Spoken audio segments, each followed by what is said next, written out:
People usually get confused with how this works, but once you understand it, it's pretty amazing.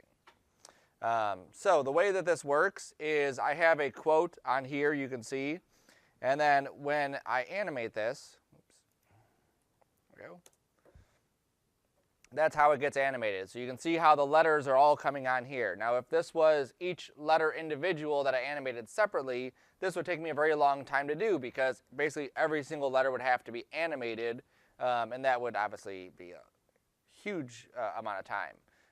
But the way that After Effects has it set up, this is not a terrible thing to do. So I'm going to go into this composition here just so you can see how this works.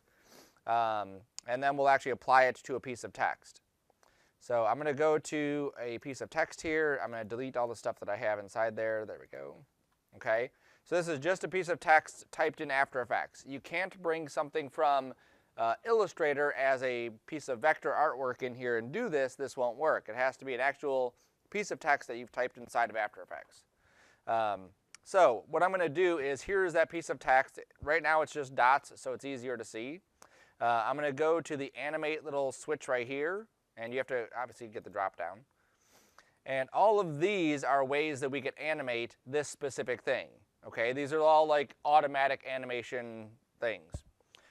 So I'm going to start off with probably one of the easier ones to see, which is going to be scale. Okay, so I'm going to go to scale, and what happens is you get this thing down here which says animator. Inside the animator is range selector, and inside that is this start and offset advanced, and then this scale. This scale is different than your regular S key scale. This is basically saying this is where I want these words to start, and then I'm going to have it go to this position. Okay? So think of this like instead of setting a keyframe to start here and go here, we're saying I want you to go here, and then we're going to control when it goes up there. Okay, so it's a little bit different way. So I want all of these to get really big, to start off really small and then get bigger. So I'm going to say I want you to start off at 0. So there's no keyframe set. I just said I want you to start at 0. So they're all just invisible right now. Then by using the start and end and offset, I can adjust where the area specifically is that they show up. This is very similar to the trim path where I showed how you can draw that line. Same exact start, end, and offset. So I'm going to say click and drag on the start, and you'll see how the letters just kind of pop in there. Okay, now if I zoom in a bit closer, and I go maybe a little bit slower here, you can actually see them kind of coming into frame, and each letter individually is scaling up. Okay, so I would never set keys on this scale. That scale never gets keyframes. The start, end, or offset are always getting keyframes. Okay, so now let's get rid of scale. So I can just click this and hit delete, and scale goes away. And now this does nothing. I'm going to go back to add. Once I have this animator here, I can add things to it, like instead of scale, which I just deleted, I'm going to add position. And the same thing. Here's my X, here's my Y. Where do I want them to start and end? That's what I'm setting up. So this position right here they're currently at is the start position, let's say. And then this is going to be their end position. Now in this situation, when we use this, the start and end can be swapped at any point simply by adjusting whether we're using the start here or the end there. Okay? So watch how now I click and drag, and now each one of these things just drops down into place. Okay, now if I go the other way, there. So you see how I can use this as a starting point and an ending point, or I can use this as a starting point and that as the ending point. However you wanted to animate it coming into frame or going out of frame. The idea here is that we just have that offset. So let's say that I set this to 25 here. Let's say I set this to 75. You'll see that we have some of these at the very beginning that are still at that lower level. Some of these at the very end, they're at the lower level. And then right in the middle, between 25% and 75%, they're all up in the air. Okay? I could also use this offset to control how these things are moving. Okay, so it's a pretty simple tool because all we do is basically set one number, then we're going to keyframe or animate this stuff, but it's very effective. Now in here, under this Advanced tab, this is where people usually get confused because there's so many different things here that are going on. I'm not going to hit on everything, but I'll hit on just a couple of the things and then you can play with it. So units right now is set to percentage. So instead of our line, or our line being a value 1 through, let's say, 500, it's 0 is the start of it, 100 is at the end. So that's how it's breaking it down. It's not terribly important for this assignment that we change that or modify it, but let's say you had something that had, let's say, a lot of periods in it, or a lot of spaces in it, or a lot of just random characters. You want to control those a little bit differently. That's where you could adjust these things here to say it's based off of an index of each specific character or a percentage. Same thing with these, based on characters or characters excluding spaces or words or lines. So just like if I jump back to my George Burns quote, if I go to my stuff here, I go to my animator, I go to advanced. Instead of this being characters, let's say I set this to words. Instead of each character scaling up, now it'll be each word. I'll turn my motion blur off so it goes a bit quicker. Okay, so sometimes you may want this where each word would scale up or move into position or do whatever. And the same thing, I may want each line to do that. Okay, and you can see obviously how slow this thing goes because of the length of time now it's taking for each one of these things to pop in. So that's what that's going to do. I didn't do that in here because I only have basically characters. I don't have words. The entire line is a word. The entire line is also a line. Okay, and then obviously you can do that excluding spaces. Don't worry about the add right now. The amount is just kind of like an overall like adjustment. Okay, so if you're like, ooh, I like the way it looks, I just want to like nudge it down a little bit, you can do that. All right, this is where it starts to get interesting. Instead of this being a on-off switch, which is basically what it looks like, right? Like when you look at this transition, this is off, this is on, and then there's this like halfway point. Instead of it being that, we can change that by changing it to, let's say, a ramp up. So now we have a gradual transition into this effect. Or we can do a ramp down, or we can do a triangle, or we can do a round, or we can do a smooth. Okay, so each one of those will affect how that transition is going to happen. So instead of it being this abrupt change, we're getting something like this. Now, when we do anything with this shape, let me reset this to 100. I'll reset this to 0. Okay, we get this bump in the middle, and if I pull this back, you'll see that very close to this end, we're getting a whole lot of movement very quickly. And then when we bring it here, this is a lot smoother of a movement. So usually when I do something like this smooth, I'll kind of set it up like this, and I'll just use this offset as a way to animate it. That way the animation flows a lot nicer than it did before. Okay? Now you'll also notice that there's no top point for everything. Before, when this was set to, let's say, square, it was either in the bottom or on the top, but it basically went from one point to the other, right? So even if I use this offset, it's going from one spot to the next. When I use this smooth, it never really gets to like everything being on the top or everything being on the bottom until like the very end, right? So sometimes you'll actually use square for one effect and then you use the round for another effect just to kind of smooth some things out. Or you might use these in combination. If I go, let's say, to here, and then I go to here, oh, sorry, there, and then there, yeah. So sometimes you may play with these multiple times. Oops. 0, yes, 100. So you might use these in combination with each other just to get different kinds of effects, okay? So I'm just going to leave that square for now. Let's also adjust the ease high right here, or ease low. Oh, sorry, I didn't put that on. There we go. Ease low, ease high. Okay, so you can again adjust these kind of graphs to control how these things are flowing. We can also have, let me put this back to, I guess I'll leave it there for now. We can also randomize the order. Instead of it going from A to B or the start to the end, it'll randomly adjust which ones are moving.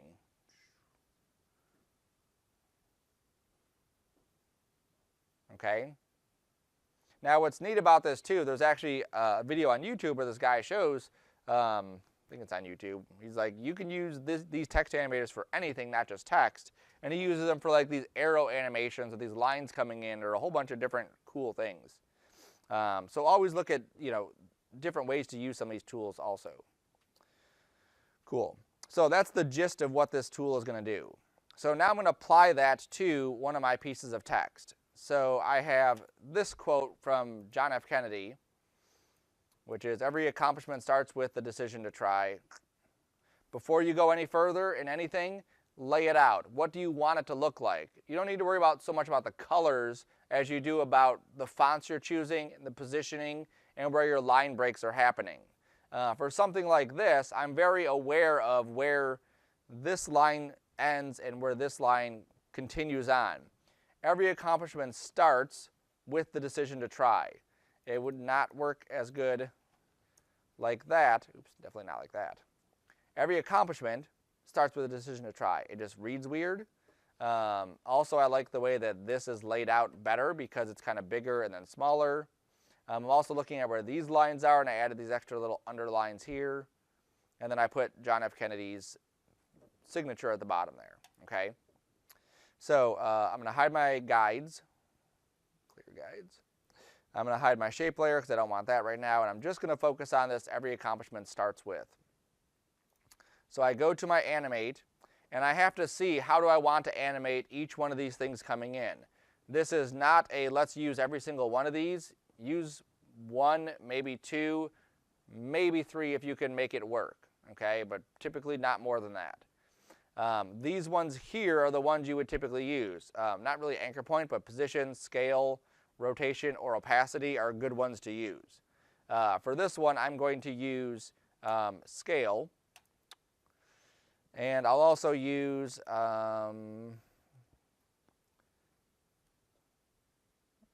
I'll use position also, okay? So I'm setting where I want these things to start from, okay? When I go to this graphic, where do I want the letters to be positioned, and what do I want their scale to be? For something like this, I want their scale to be 0, but I'm not going to type 0 yet because then I can't see the letters where they go. I'm going to also start this, let's say, from above. Okay, so my text will be out of the screen, the scale will be set to 0, and that's where it's going to start. I am not animating any of these. They have stopwatches, don't use those stopwatches. I'm going to open the range selector, and this is what I'm going to animate. So I'm going to click and drag, and you can see how each one of these is kind of falling into place like that. Now it's very subtle in how it's doing it, but basically it's sliding down and scaling up at the same time. Okay, so there's two things happening. We can't see it because it happens so quick. That's fine. So I'm going to hit start. I'm going to go to, 2 seconds, and then pull this up. And then I'll rewind it and hit play. Okay, probably too quick. Okay, you should try to time this so that as you're reading it, the letters or the words are right there in position. Don't try to rush read it. Just try to casually read the sentence. All right, that feels better. All right, rewind again. Come on. No.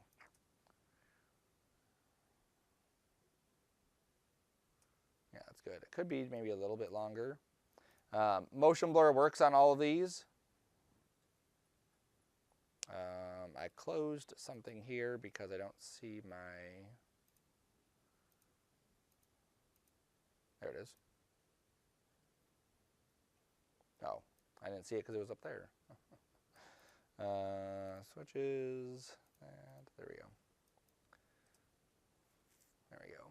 And obviously with the motion blur on now, this effect looks a lot more fun. We can obviously see the letters kind of dropping into place.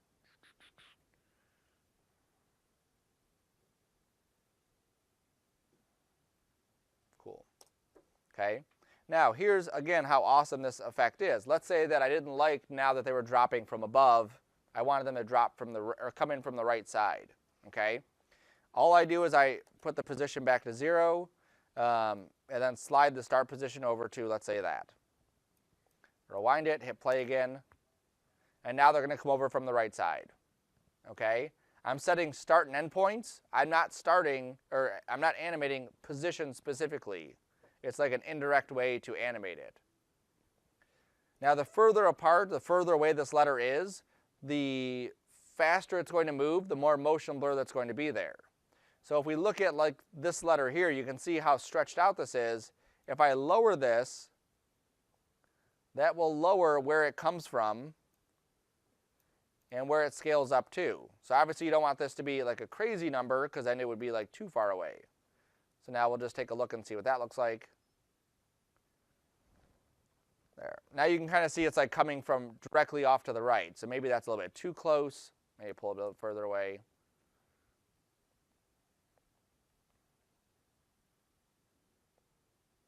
There we go. Okay, so very easily we're able to animate that coming in. All right. Now let's say that I want to do something different. I can delete the animator, or I could just delete the properties and then add new properties however I want to do it. Turn motion blur off for now. So I'm going to animate something different, or animate it in a different way. So let's say I'm going to animate this in opacity this time and rotation. Okay. So I set my start rotation, which is going to be 180, meaning it's upside down like that. And then my start opacity is going to be 0. Go to my range selector, hit the start, go to how long I think this should take. The last one was about 5 seconds, so I'll go there and put that at 100. This one doesn't need to be easy eased because we want the text to flow. If we did, the text might go super slow, and then all of a sudden, boom, all this text is on screen. So this is one of those instances, one of those rare occasions, where we don't use easy ease.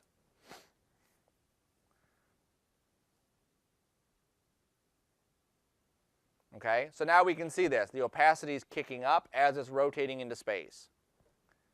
Now this is kind of a silly way to animate this text in. I typically don't like to do it like this. I'm going to do a different kind of rotation. Okay. With this rotation, how many directions does it rotate in?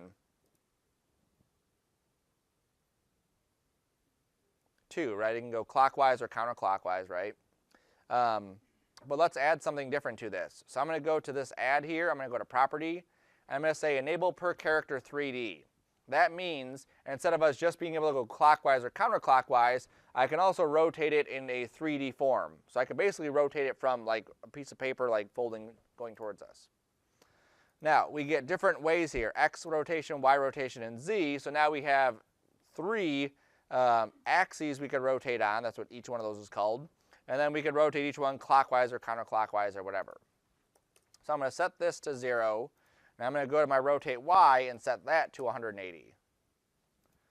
Now, as we watch this, let me turn the opacity back to 100 just so we can see it doing it. You'll see that each one of these letters is actually backwards, okay? And as it rotates, or as it animates, it's rotating each one around. So maybe 180 is not good. Let's go to 90. That's better, okay? So 90 gives us like this side view of the letter, which is flat, obviously. And then they just kind of come in there. Okay, I'm going to go negative 90. I want them to come from the other side.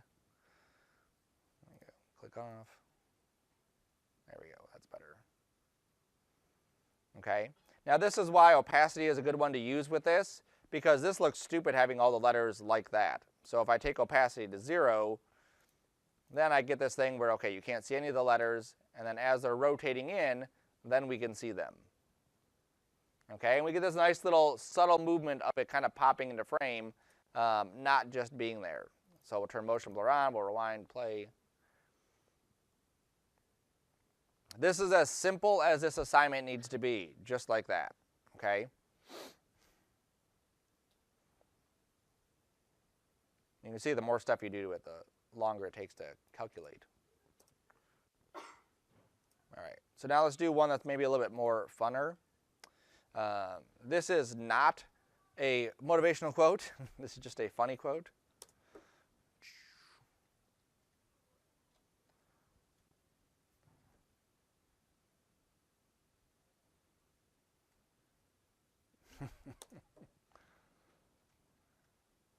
All right, So this one you'll see is pretty much the same thing we just looked at. If I rewind this and we kind of zoom in here and look at some of these things as they're animating in, you can see it looks like they're rotating.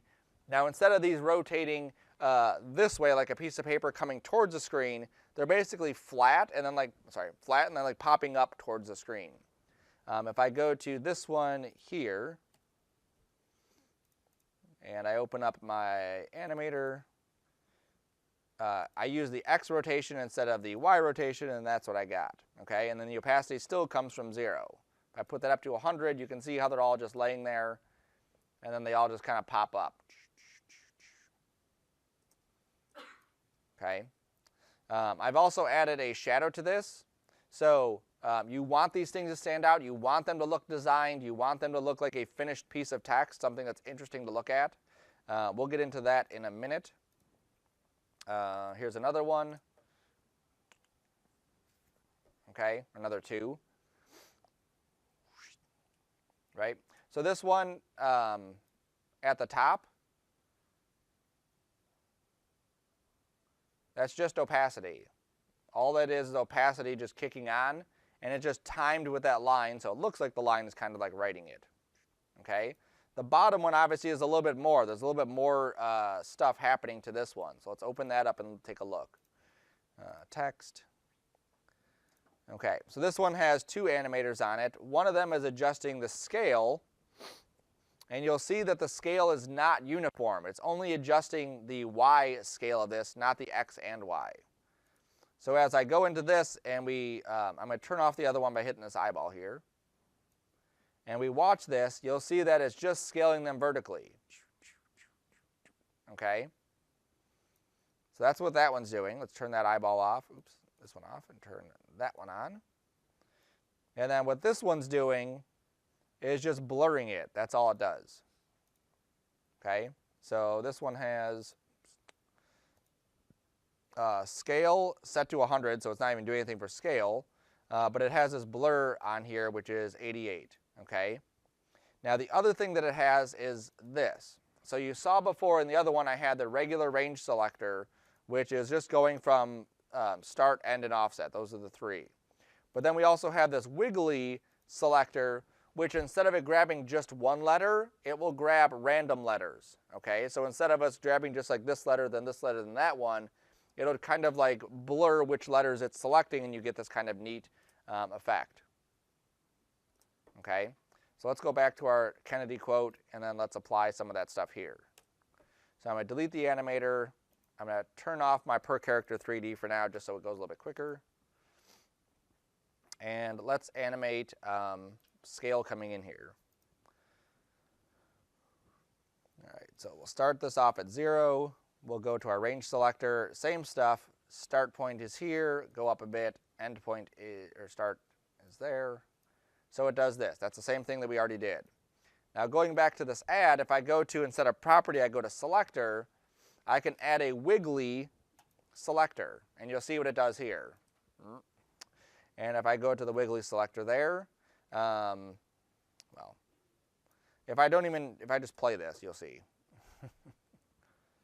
There we go. Okay. So what it's doing is the whole time, as it's doing that wiggly selector, it's kind of like animating which letters it's selecting and just kind of like randomly moving it until that transition is done.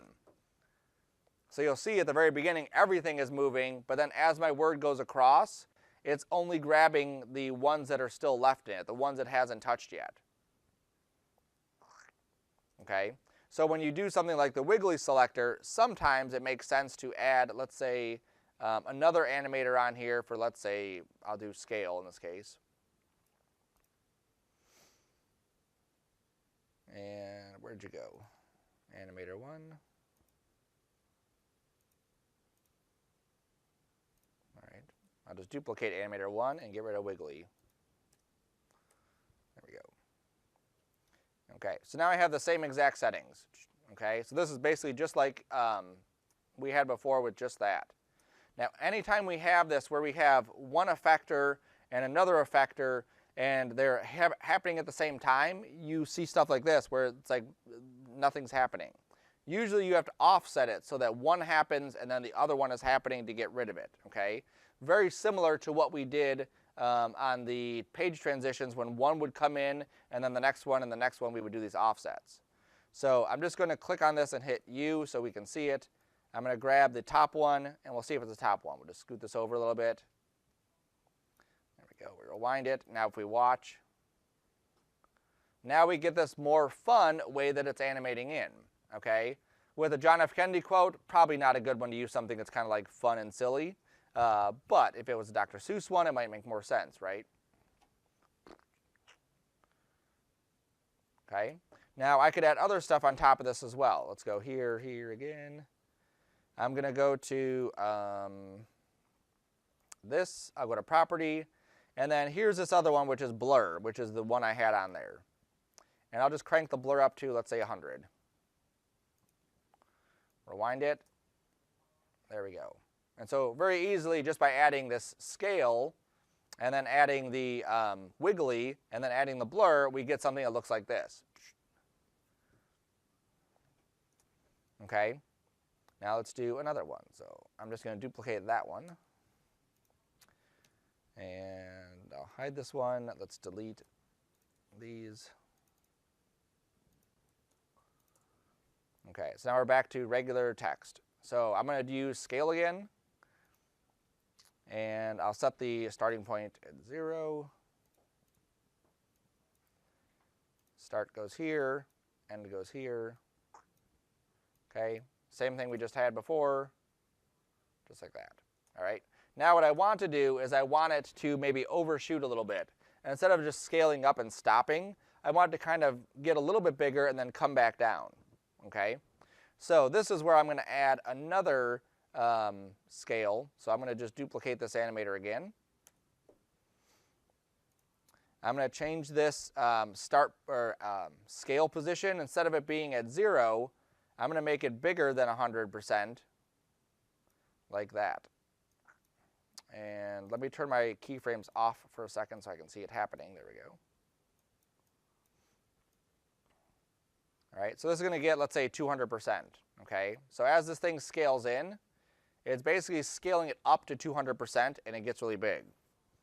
So I'm going to animate this using this shape. Remember I said sometimes you want to take one of these shape nodes and use them, but not fully. You just want to kick it on and have it just kind of flow through it. That's what I'm going to do. So I'm going to say smooth here. And instead of animating the start or the end, I'm going to animate the offset. So I'm going to start this at -100, go here, go to the end, put this at +100, and then if we play this and it's synced up right, we get that. Okay? So you can see that as these things are scaling up from the first one, they get to their starting point. The second one is pushing them past that starting point and then bringing it back down. So now I just need to play with these easings to get this to maybe look a little bit nicer. So that and that. And then I think maybe I push this here.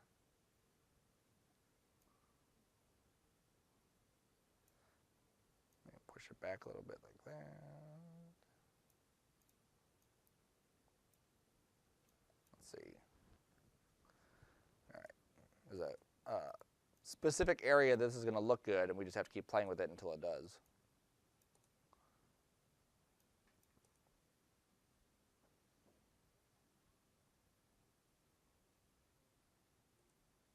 Let's keep squishing.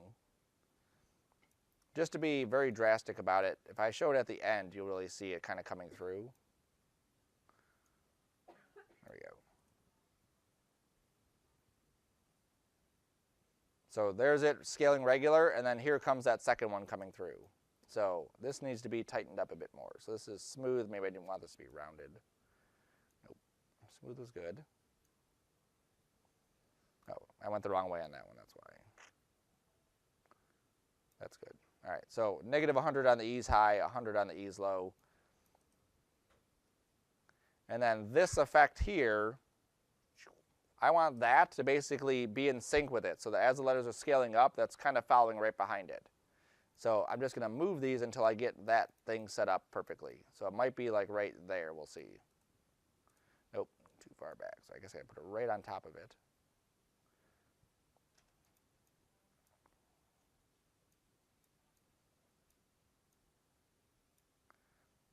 this might need to be adjusted some. There we go. It's so close.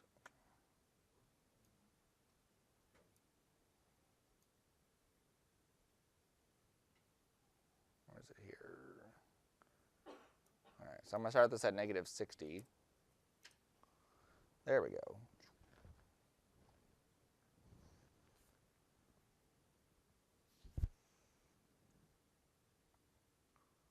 Right, and now this has to just come over here a bit more so that we still get the effect right at the end. Perfect.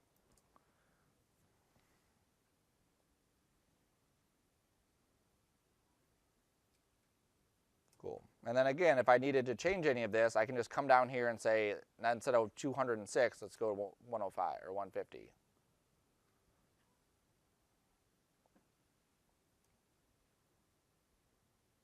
Okay, so you can create some really cool effects with how these things are done just by combining positions, rotations, scales, and opacities to get the text to come onto the screen. Okay, and you'll see this stuff over and over again. When we get to our hologram one, we'll animate a whole bunch of text, so the more comfortable we are with these, the better off we'll be able when we get to that point. Okay. All right, so now let's go into some quick finishing things just so you can see how we would finish off some of these pieces. Every single thing needs to be animated text-wise, so I would animate this coming in. I would also animate that coming in as well. Doing something similar, not crazy different.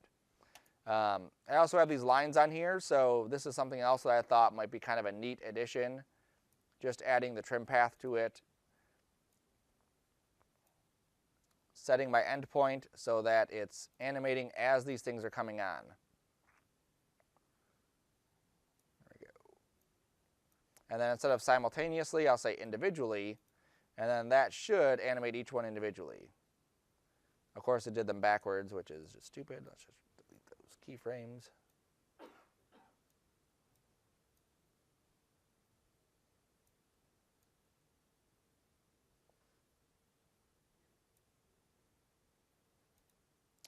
All right, let's put that back. I don't know why I drew them in the correct order. Let's just click on shape 1, 2. Actually, if I just switch these. There we go. I just switch the order. That makes more sense. And go to the end of the sentence to try. There we go.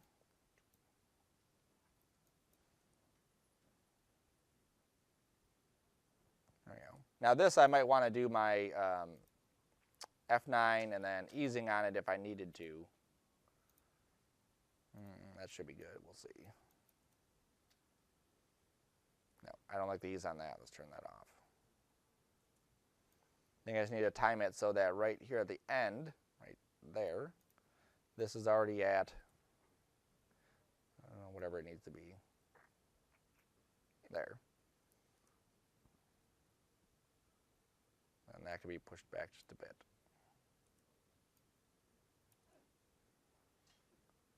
Okay, so that's like another finishing, just an additional thing on top of it.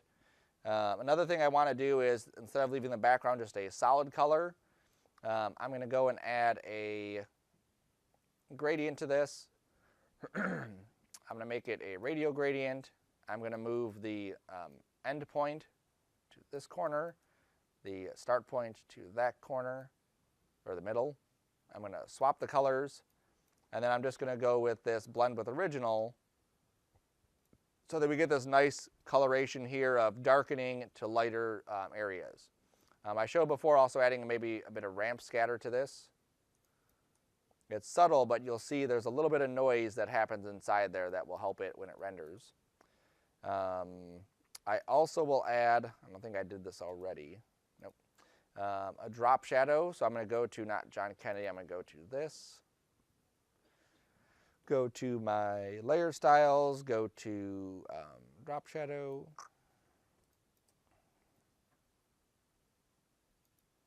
Oops. And then just tweak this until it looks good. I'm probably going to change the color of the text. Maybe I'll do that now so I can see it better.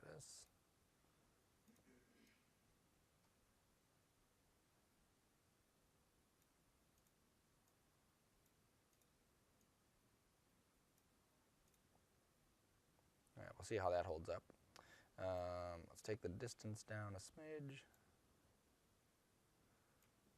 And my settings are actually pretty good already. I think that's good. And you'll see there's a huge difference in this, which is very difficult to read, especially in that white area, and that. You can see it just makes the text a lot more readable just having that drop shadow on. Okay. You don't want to do any outlines on your text ever, so don't do that.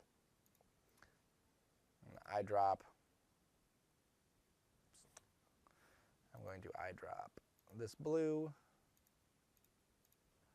so my lines match. I'll also go into my layer styles for this and paste this onto my lines as well. I'll also go to my Kennedy here, paste that, eyedrop that blue. And maybe I'll make this a bit bigger. Okay, and then obviously that would be animated in as well. Okay, so that's just a regular drop shadow. This one that I have here, this one. This was done a bit different with how I did this shadow. So let me turn this off there. And that. There it is. So this is my actual drop shadow. And this was done using a combination of different effects on top of it. Okay, so I'm going to go copy these and paste them in this one so we can see it. So I'm going to duplicate my text. I'm going to paste those effects onto it. And then let's go through each one of these one at a time.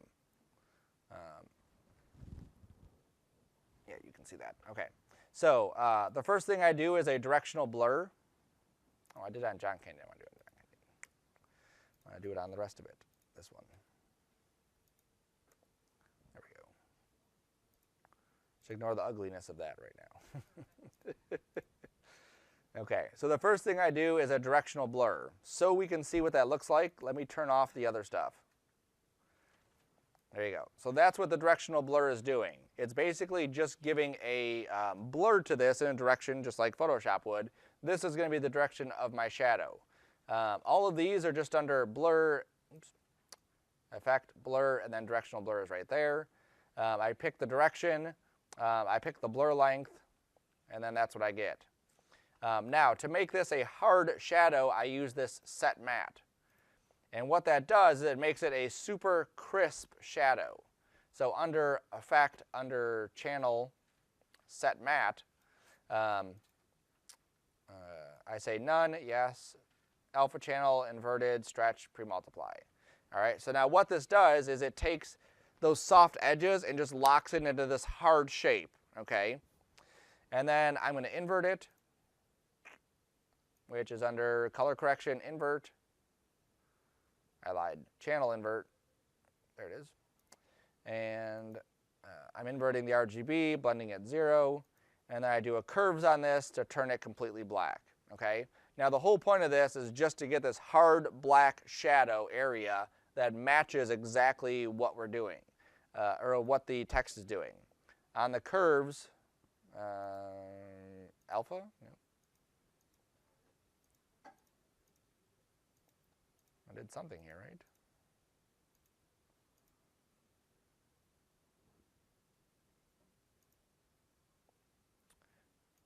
Let's hide that for a second. What did I do? I just basically need to just turn this black. So for some reason I chose a curves at that point. Oh, I just did that. There we go. I just pulled this straight across. So that works. Cool. All right, so now this is not lined up at all, right? That doesn't work. Now, if I turn my text back on, and I go to this layer, and I move this, I have to pick it first, there we go, and I move this effect, I can line it up perfectly with the letters right there. And so now, as the letters are coming in, you'll see that the shadow is also like projected and lining up perfectly right there. Now, obviously, we have this thing down here where we have all of these like stripes, which are weird. So I'm going to add just a mask to this.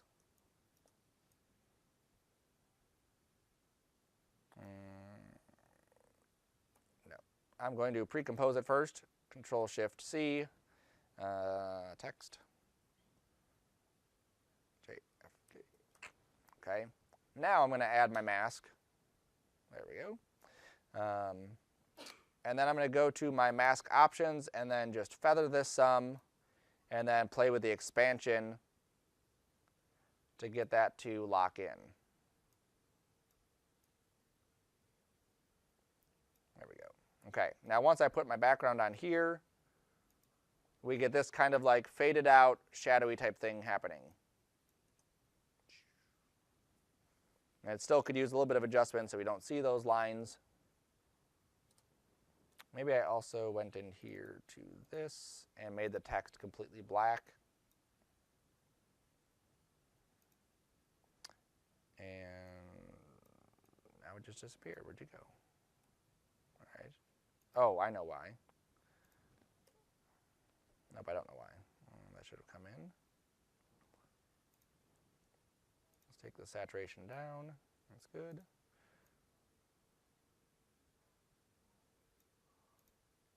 It's very weird that that's still coming in with that stripe. I don't think this one did it? No.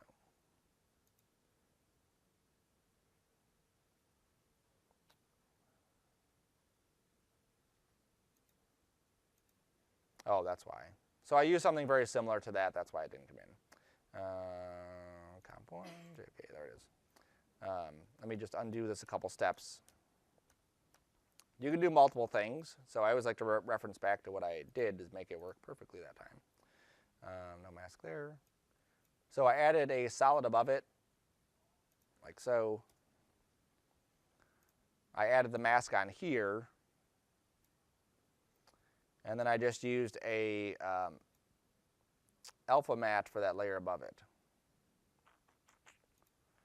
And then set this to multiply. There we go. Turn this on.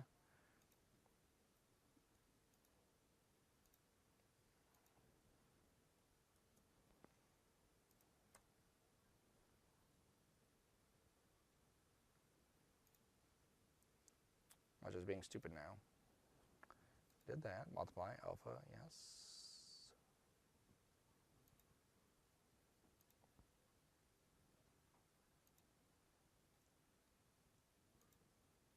That's right.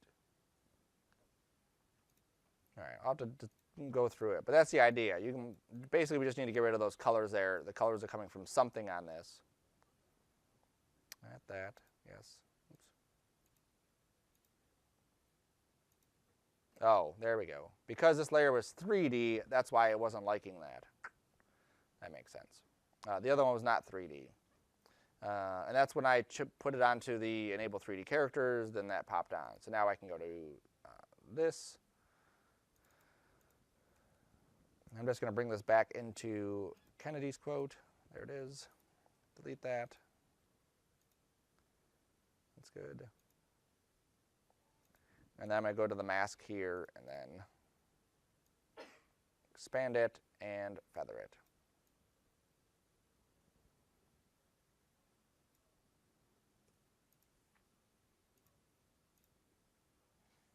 There we go. Sweet. So now that works. I'm still getting some kind of coloration there. So I'll have to go through and pick it out and see why.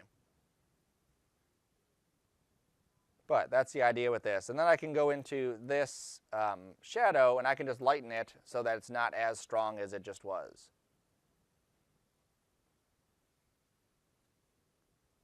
Okay, so think of different ways that you want to finish your stuff off so it's not just, you know, boring like this, so that you have some kind of fanciness happening to it.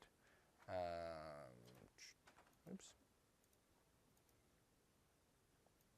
See, that obviously looks a lot better than just having it as this boring text.